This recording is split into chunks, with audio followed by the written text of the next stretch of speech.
All right, my beautiful people, thanks so much for joining. I am your host, ERGJ, Certified Financial Educator, and this is the Money Mindshift, How Rich People Think, and we are on day number 16, which is, do rich people think with emotion or with logic? So here's the deal.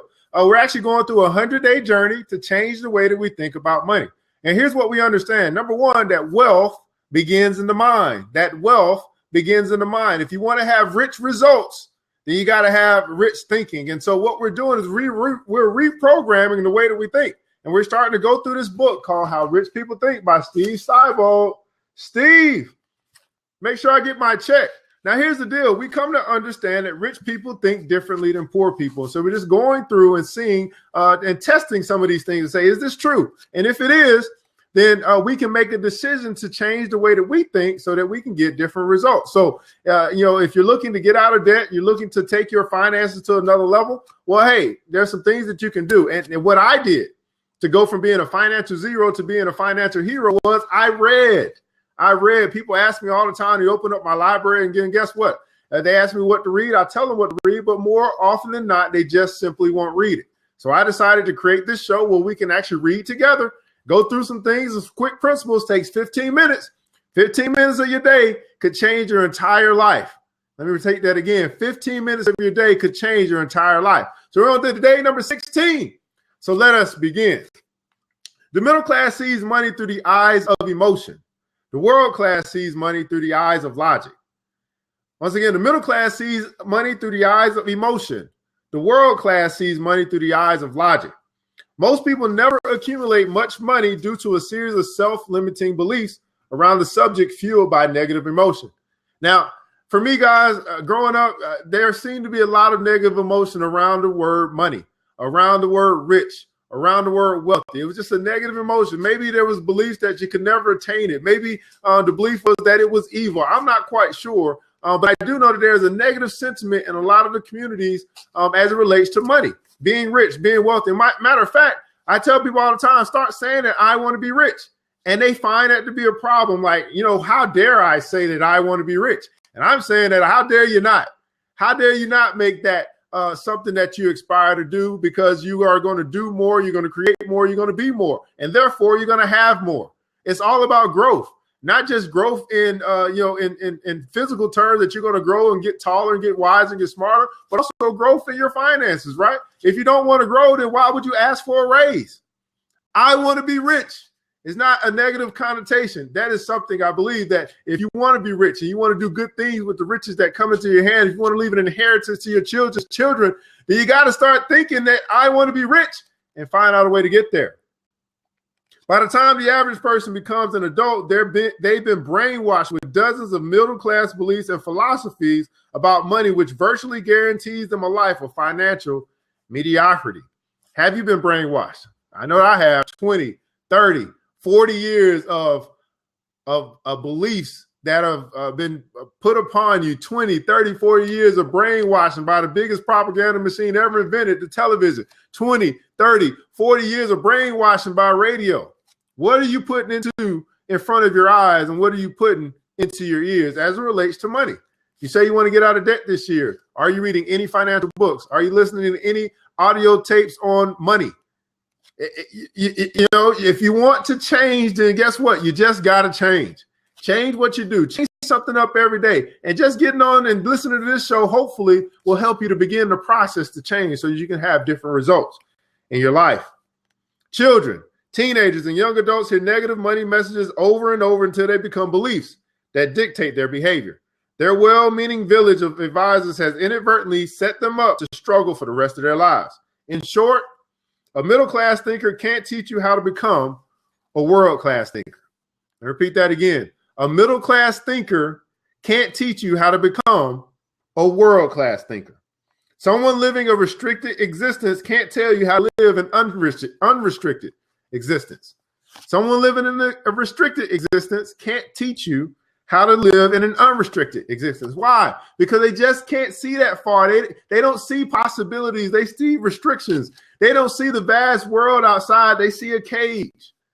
And I'm telling you guys that this world that we live in is full of unlimited possibilities. But are you hanging around people who think about unlimited, or are you hanging around people who think limited? There's no shortage of wealth in this world. There's only a shortage of people who are willing to go after it, who's willing to put in the discipline, who's willing to put in the work, who's willing to read a book 15 minutes a day to change the way that they think. So ultimately, they can change the way that they live. And a poor person can't teach you how to get rich. These statements are obvious to any rational thinking person operating from a logic-based mindset. Few people are able to think about money without clouding the subject with negative emotion, which is generated from dozens of middle-class beliefs. An ordinarily smart, well-educated, and otherwise successful person can be instantly transformed into a fear-based, scarcity-driven thinker whose greatest financial aspiration is to retire comfortably. Think about this for a second, man. Your greatest aspiration as it relates to money could be just to retire comfortably. I mean, 40 years worth of work. You start work at 25, you retire at 65, 40 years of work, 2 weeks off every year. So that's 50 weeks out of the year that you work for 40 years of your life. And your desire, your aspiration is to retire comfortably. Do you realize how much money will go through your hands, go through your bank account in 40 years of work, 50 weeks a year? And the goal is just to retire comfortably? Think about that for a second. What is your ultimate goal as it relates to your finances? Is your ultimate goal just to retire comfortably? Now, there's nothing wrong with that goal. I think that, hey, having that as a part of your goal is great. But is that your only goal? To retire comfortably after 40 years of work, 50 weeks a year, just to retire comfortably? Not in my house. The world class sees money for what it is and what it's not through the eyes of logic. The great ones know money is a critical tool that presents options and opportunities. That's what I see, man. I see options. I see opportunities. I see freedom when I think about money. What do you see? What are your beliefs? What are your views? What do you see when you talk about money? They also know if you're not happy without it, you won't be happy with it. And that's the deal, man. Chasing money won't make you happy. That's just not what's up. If you're already unhappy, having more money is not going to make you happy. It's going to make you more unhappy. That's it. It's just going to modify how you're already feeling. It changes nothing as it relates to your happiness. Happiness is found with or without money. You can be happy. I'm happy chasing my dream. I'm happy with progress towards my progressive realization of my worthy ideal. That's what makes me happy. I'm happy inspiring you each and every day. That's what makes me happy. I'm happy making a difference. Now, I realize that to make a bigger difference, to make a bigger impact, I'm going to need more money, but I'm happy with making the small difference that I make each and every day in your life. That's what makes me happy. That's what makes me happy. What makes you happy? But while money has little to do with happiness, it's one of the most important tools in this game of life. And without the psychological chains binding them, champions earn all they can. When it comes to thinking about money, put your emotions on the shelf and let reason be your guide. And here's what I say, man. Money is a major piece of the life puzzle. You want to learn how to manage it. You want to learn how to control it. You want to learn how to earn it. And you want to learn how to make it work for you. Not only just for you, but for those that are around you. Hopefully you want to make the biggest difference and contribution for the good of this world. And you want to acquire, you want to earn as much money as you can to make the biggest difference that you can make. And put that in the comments below. I want to earn as much money as I can so I can make the biggest difference that I can make. I want to earn as much money as I can so I can make the biggest difference that I can make. Now, here's your quote of the day. A wise man should have money in his head, but not in his heart, by Jonathan Swift. A wise man should have money in his head, but not in his heart, by Jonathan Swift. Now, here's your critical thinking question of the day. Is your approach to wealth building more logic or emotion-based? Is your approach to wealth building more logic or emotion-based? Now, here's the deal. Wealth is about numbers. It's about numbers. Money is about numbers. Being rich is about numbers. That's all logic. 2 + 2 = 4. It's all logic. But see, many of us, we get tied up in the whole emotion of having or having not wealth, having or being or not being poor, being or not being rich, the emotion of it all, that we let the emotion cloud our judgment. We let the you think about it, right? It really does, man. Emotion can cloud your judgment, right? We see it in relationships. We see it in decisions that we make as it relates to a job or whatever the case may be. The emotions can cloud our judgment. But let's be people who are saying we're not going to let emotions cloud our judgment as it relates to our money. We're going to let money be in our head, but not in our heart. Our mission is in our heart. See, I don't do this for the money. I do it because of the mission. And I understand that because of the mission, the money will come. I'm a mission-driven person, not a money-driven person. It may sound like I am because I'm talking about money all the time, but guess what? It's got to be something that grabs your attention. And talking about money and talking about being rich, it grabs your attention. But see, there's a message behind everything that I say. There's a message. And I hope that the mission will be in your heart while money is in your head. The mission, whatever your mission is, whatever it is that you need to accomplish, whatever big problem that you're looking to solve, the mission will be in your heart while money will be in your head.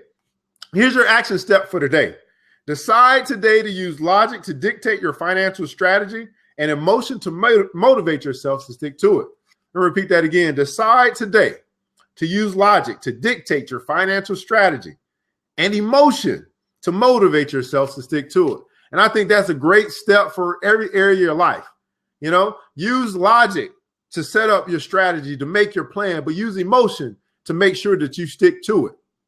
A plan is only as good as you're willing to execute it.